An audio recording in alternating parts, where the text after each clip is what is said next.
பஸ்ஸில் வரும்போது சந்தோஷமாக வரவும், கவலைகள் இருந்தால் மறக்கவும். இப்போதைக்கு பாரத கலைஞி மாணவன்.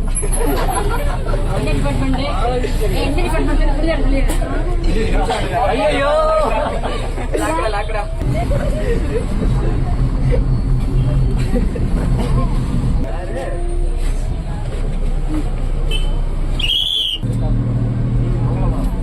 அடுத்த நிறுத்தம் மங்களபுரம்.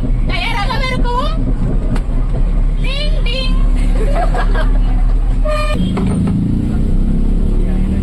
பள்ளி மாணவன் இறந்து கொண்டு போகிறான். தம்பி பாய்.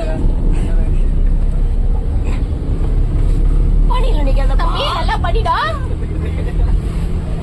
இயேசு நாமத்தின் பிதாவே ஆமென். அடுத்த நிலையம் ஈஸ்வரி நகர். படியில் பயணம், புலியில் மரணம்.